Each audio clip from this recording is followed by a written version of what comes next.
Hello, everyone. This is a little bit different because it feels like I'm almost talking to myself, but I know you guys are out there listening and we are excited to have you all. As Min mentioned, this is a hustle and flow tech burnout panel. And how relevant is it now, especially with COVID-19 happening? And we had this panel created long before this even happened. So, this is something that is a pressing topic and will be for many, many moons to come. So my name is Leah Brown Spence. I'm a program manager with the Entrepreneurs Foundation, and we create employee engagement strategies for over 30 tech companies and startups in Austin. I'm also the founder and CEO of Hearts to Heal, which is a 501c3 nonprofit founded in Austin, Texas, that provides mental health and bereavement resources to underserved communities and military veterans through peer support, education, and advocacy. So next, I'm going to turn it over to my panelists, because as you all know, we're in the entrepreneurial world, business, tech, and we know how precious that 30-second elevator pitch is. So I'm going to start with Terrence, then Ali, and then Danielle. Hello, everyone. Nice to be here. Glad to be a part of this. My name is Terrence Crump. I work for Expedia Group. I am senior manager for engineering teams at Expedia, and it's been very interesting when it comes to what's going on today when it comes to the work from home and so forth. I really can't wait to dive into that aspect because for people like myself with kids and so forth, I'm sure it's been a struggle and very interesting lives from that perspective when you have both parents working in the home and so forth. But yes, I've been with Expedia for about 5 years. I've been in software development for well over 20, several different companies. Yeah, I'm just excited to be a part. Thank you so much, Terrence. Yep. Hey, I'm Ali Lyles. I have been in marketing and digital strategy for about 9 years now. I've worked for Fortune companies and I've also worked for startups all over the world. Last year, Women in Tech, Silicon Valley named me Digital Transformation Leader of the Year, which is amazing, but I will admittedly say that I burned out twice in my career. So I bring the perspective right now of someone who's done the Fortune 50, someone who has done the entrepreneurial route. So that's where my perspective comes from when we talk about hustle and flow today. Thank you so much. Hey y'all, I'm Danielle Locklear. I'm based here in Austin, native Austinite. I'm a marriage and family therapist associate and owner and therapist at Danielle Locklear Counseling. I work with individuals, teens, couples, and families, mainly working with marginalized populations, so a lot of people of color, a lot of high achieving, highly intellectual individuals in tech and political activism and spaces where there's a lot of burnout. And what does it look like to be yourself and do work in predominantly white spaces and predominantly white fields? So bringing that professional perspective. Also, I'm a therapist in Austin, Texas, so I'm in a predominantly white field myself. So yeah, a lot of work around trauma-informed, body-oriented, and cultural identity work. And I'm happy to be here. Yay, thank you all so much. As you see, we have an amazing panelist group here, and I can't wait to get started. One thing I want to start with is Ali. I know you just said in your intro that you've burnt out twice. How did you know you were in that burnout phase? What symptoms were you experiencing, or when did you know that you just had to throw in the towel? Simply put, I was just fed up. Like I ran out of energy. I ran out of, creativity juice. Also, I came to find that as an entrepreneur, having a marketing firm, I came to dislike everything that I was doing in interactions with clients. And that was very different for me. For someone who's fueled by passion, to see something I love kind of disseminate and go away and turn into something I resent, that's when I knew I had to take a break. So I think that those were the telltale signs. Thank you. And what about you, Terrence? Have you ever felt that burnout sensation of where you're just like, "Ooh, this is just too much for me"? Absolutely. I have a great stress reliever. I practice and train in Brazilian Jiu-Jitsu, and that is one of the biggest, huge stress relievers of all stress relievers. It's one of those deals where I explain to people it's like you can't lie on those mats, meaning you get there, you do the work, you put in that time, there's no lying there. And being able to have that in my life for me personally is a huge stress reliever. And it allows me to get out that frustration of being burned out. I also like to switch things up as well. I may read something completely different and obscure out of my work. I may, go to a drama. Who knows? I may turn on the television and watch Netflix. But I do believe that there's a way to separate and get yourself out of those situations where you are totally burning yourself out, and allow yourself to switch up in context, switch enough to where you kind of gain some type of sanity back. So my way of, making sure once I realize I'm in burnout to switch lanes, see what else is available for me to occupy my time. Take your mind off of it and switch to something new. So Danielle, I'd like to ask you the same question, but also directly related to your field as a clinician. And how does the helper get help herself? So what would you recommend for those that are experiencing burnout? What suggestions and tips do you have? And what do you do for your own self-care? Yeah, absolutely. So I, being self-employed and being in a helping profession, especially with having a niche of working with people of color and identifying as a person of color, there's no shortage of work in my field. So my biggest tip on avoiding burnout is boundaries. A little bit easier said than done when, in general, when you work for yourself. I think it's really complex when you work for yourself because you're your own boss. And, especially when we're talking about tech, we're living in a world where work is always available and you're always accessible to your clients or to your employers. And so boundaries start internally. So I'm in a helping profession. I hit the ground running, like, I want to help as many people as I can. And, I burn out quick. And then I was like, okay, I need to really pay attention to my body. I need to practice what I preach. I need to see how many clients can I see in a day and really show up as my best. And, if someone's in a crisis and I have to go above and beyond, am I allowing for that in my schedule? Also, I'm a parent. And so what does it look like to have the lifestyle that I want, and be able to even have the income around that? And so boundaries is like my number one tip, but you as to establish and maintain them. Don't expect somebody to hold your boundaries for you. That's on you. And a lot of it too is the internal work, just around untangling everything society is teaching us around productivity and our worthiness and, rest being lazy and all of those things. So it's kind of sifting through all the BS, honestly. Seeing what can it feel like and what barriers need to be in place for that to be sustainable. And I'm seeing a couple comments as I'm trying to look down. Some people say, I need a nap, deep breathing. I can relate to all of those. And I think that's one of the good things about working remotely is you can sneak a nap differently than you could in the workplace. But I really want to ask Danielle and Terrence, how are you guys managing work-life balance now that you all are at home with children and different things like that, and making sure that you do have that time to shut down work and focus on your family? Sure. I take a page from Danielle's book when it comes to those boundaries, and that's including with the kids, right? They need to understand mom and dad are in meetings. They're doing important things, so they have to understand their boundaries when, they can just come in and interrupt and, do the things that they want to do and get the things they need to get done. And trying to put a game plan and a schedule together so that it does work for everyone. I personally have 3 kids. So, 14, 12, and 8, they're all in school, all in different areas.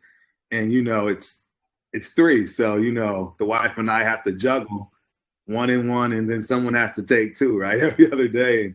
And making sure that you can create those spaces just like you would even if you were, regularly working, dinner's at 6, everyone's there at 6, creating those same exact schedules and sticking to them, even though you're in the house, and making sure that people understand they can't come and interrupt and give you the personal space that you need to continue to work.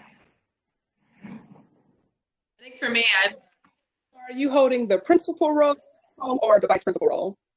That it's going to depend. We've actually come up with a very weird setup. First off, I clearly am a tech person, so all of our, security and so forth from that perspective is all set and in place. The devices get shut off at certain times. But we actually have a schedule where our kids tend to stay up late because what it does for us is in the mornings, we sleep, they sleep and we get all of the stuff we need to get done. I schedule a lot of my meetings in the mornings, things to that nature. And they wake up whenever they feel the need and they're ready to go, right? They're happy and they stagger it. So again, it allows us to, the youngest one will get up first, then the oldest one maybe, then the middle one last. But just making sure you allow the ability to get that particular time, set them up, have their schedules going, but as well have yours. It's been a big help. And as well, of course, if you can, have your own location. I'm currently in my own area. My wife has her office, and the kids also have their area for their schoolwork, for the computers and so forth that they need. So creating those stations, creating those boundaries, even though you're within the house, I think that's a great way to get started and set up to see where you can move forward. So much. All right, Danielle. My roommate's almost 5-year-old, so needs a lot more attention. But a lot of what it's been is I'm pretty transparent with clients. I'm not in daycare right now, and my schedule is going to look different than it normally does, and I'm going to have less flexibility than I normally do, because I think the number one thing, and I know in my field at least, is like I've never worked alongside my clients with something that I am also going through, and so this is a really unique place. And I think no matter your profession, we're all experiencing this in some way. So that transparency with clients is really helpful. But then a big part of the work I'm doing with my kiddo is I'm modeling not being okay. I'll say, what, mama needs some space. And I'm leaning on my people. So I'm from here. So I've got family here too. And so we've created our little household pod, and I've just have a very regimented schedule. But, I don't work late anymore. It's, I have time with my kiddo, doing all the things. I turn it off when I say I'm going to turn it off. And I've given myself permission to not have the same output I did before this pandemic started. And that's been really helpful. Terrence, I have to mention one of these comments in here from Mika. She said, Maria in there stirring the pot. Let us know if you have that discussion later this evening about principal versus vice principal, and see how that works out for you later. We also have Avery, who said kids equal NyQuil. Put that one on the back burner, but don't use it just yet. But like you said, Allie, Danielle, what you said is great, of just having to manage different things and saying we're all in this struggle together, essentially, and being in a space that you haven't had to be in with your clients. And so that moves me to the next question. What are common misconceptions people have about mental health, and how can we push and get past that stigma so that people can know that we are navigating this journey together and they're not alone? I think the most common misconception around mental health is that it's a last resort, that you have to be in crisis in order to reach out for support. There's this history of stigma just around your marriage has to be completely failing, or you have to be crazy, or you have to be really weak, or whatever it might be in order to need that particular type of support. And so if we were able to shift our mindset around mental health and look at it as preventative and just a part of our well-being, in the same way as we go to the dentist or we go to the gym, or we, pay attention to, how we eat and our lifestyle, or the people we keep around us in our community, I just think there would be so many more people that would be open to it. But I think also when we're talking specifically about marginalized populations, it absolutely makes sense to me that the Black community has a mistrust for mental health and a mistrust for, healthcare systems in general, because often they don't reflect our experience. Our nation specifically has a pretty grim history of how we treat people of color. I think another part of it too is it's a growing conversation, but it didn't used to be where mental health providers were culturally responsive, and they account for, the just different lenses that people experience life and the different ways they show up. And so, those are, I think, some of the more common misconceptions. I think how we bridge that is we start being more real with the people that are safe to be real with. I know we have to code switch and we have these certain spaces where we have to put out a presentation of ourselves, but it's really important to have your safe spaces where you can tell somebody, I am not okay, and let's talk about when we're not okay, because most of us aren't okay a lot of the time, but we don't talk about it. And that can be what's really, really isolating. And what would you tell someone, Danielle, that is looking to find a teletherapist during this time that they can talk to, maybe that someone that they've never been to before, this is an experience that is new? What steps would you give them to feel comfortable in searching out clinicians? Yeah, absolutely. You can reach out to me, because if I don't have space, I love finding people the right fit.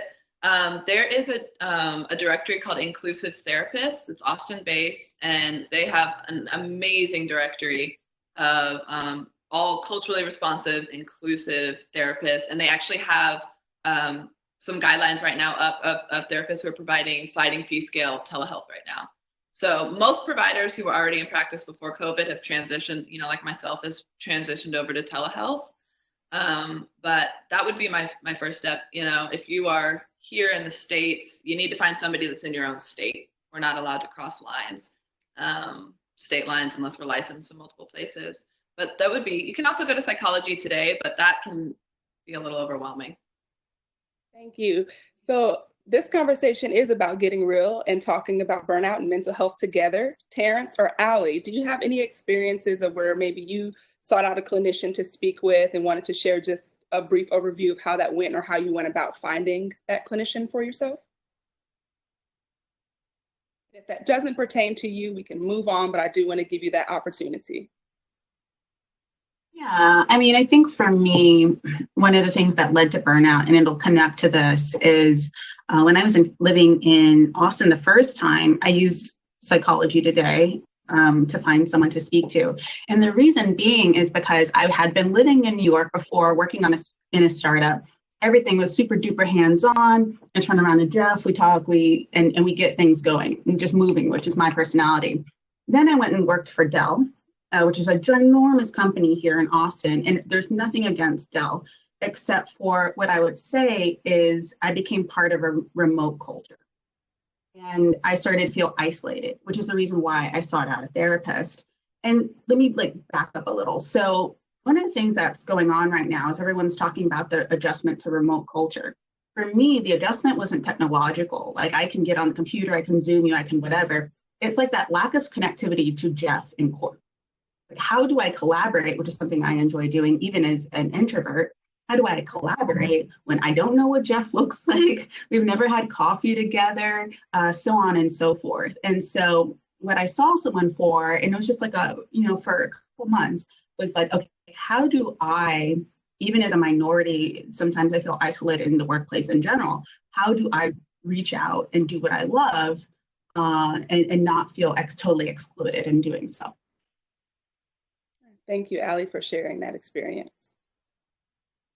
Yeah, and what I would add to that, and by no means am I telling anyone to operate in this fashion as far as looking to use this technique as actual professional help, but I've been very fortunate in my life. I like to think I grew up in a really special place.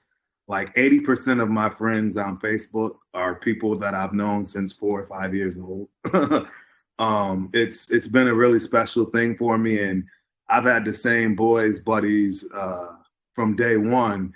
And I kind of think, after discussing with a coworker that actually, goes to therapy, it made me think that, what? I've been going to therapy all my life with my boys, and that's the honest truth. There's no, no punches are being held. I can say what I need to say. I can tell the truth. I don't have to feel judged, and again, that's something for me that it's priceless. And my circle is not, I would say, small. Going through college, you pick up more of these people that, tend to form your circle that are real, true friends. And they've all been with me And I literally can pick up the phone and call a plethora of people and literally pour my heart out. And no, I won't be judged. No, I'm not going to have any of, the craziness that you deal with. You're just going to be heard. And sometimes, that's all you want, is to just be heard. And, for me, I let people know. I mean, I understand how hard it's probably going to be for someone to actually go out and seek help, and it's made me think, you know what? Hey, my insurance pays for it. Why shouldn't I go see what's going on? Maybe I can gain something from it, and it's something that I absolutely believe that I will do in the near future. But I do understand that why I haven't, because I currently have that. And it'll just be another additional piece to help me along the way. Yes, I think that's so important for people to understand that sometimes that therapy session or that counseling session can look very different. Like you said, that barbershop talk where you're just kind of venting and talking about what's happening and what's going on. And that's really the idea behind peer support, is using shared experiences to help other people navigate and different things like that. So thank you for touching on that aspect, as well as having your support system to just help and navigate whatever emotion you're feeling, to say, I have your back no matter what you're going through. And I think COVID is going to help us create more of those support group and ecosystem of, let me just call a friend and see what's going on. For me, that's my family and friends. And then I have my community group, the Austin Area Urban League, and we're calling each other and helping with resources. So thank you for providing that, that input from the non-clinical space as well.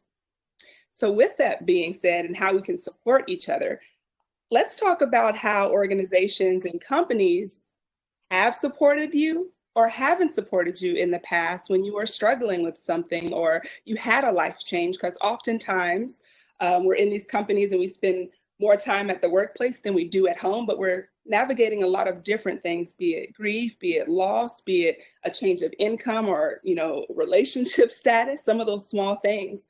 Allie, I know that you shared on our brief that you've experienced something lately with your company. Would you like to share that and how you maybe wish you were supported a little bit differently, or what you would, what advice you would give to someone that's maybe navigating that same experience? Yeah, so I have a marketing firm, and then I also have had corporate life. So the times that I've burnt out, I think the thought process for me was, okay, which do I go to? Is it corporate life or is it marketing life? And I think that in both times, what I wish I had done better, and I don't think that this is any fault of the company, it's like a learning lesson from when you're 22 to when you're 33, where we are now, is to mind your time better. That's something that I wish that I had done. The best thing I've ever heard in my life was, watch how you grind before you get ground up. And so one of the ways that I dealt with, the corporate world and then my personal hustle is how I counteracted that was managing my time. So make sure every day is a Bill Murray, like Groundhog Day. Everything's the same. It's boring. I drink the coffee at like 7:05 every morning and it's boring. But the reason why it's boring is so that all the chaos that floods in, I can deal with it because I have a structure in place. So I think that it's never any one company's fault, but it's something as you advance in your career, and what affects the company and what affects you is how you mind your time. Just because you're hustling for 24/7 doesn't mean you're doing it effectively. Thank you so much, Allie. Would anyone like to elaborate on that piece? Maybe a time that you struggled in a company and wish that you were supported a little bit differently by leadership or those around you? I'll just say, I'm in a pretty human-centered field, but I've still had experiences in organizations where the focus was solely on my output and the numbers and not on how are you doing as a human. And I know the first time I was met with that level of empathy and compassion, I had a supervisor, we sat down, I was like, okay, here's what's going on with clients, and she's like, well, put that aside, how are you? And I was just like, I trust this? You're like, for real? Like, how am I from an employee? She's like, no, how are you? And I was just like, oh, damn, this is what I need.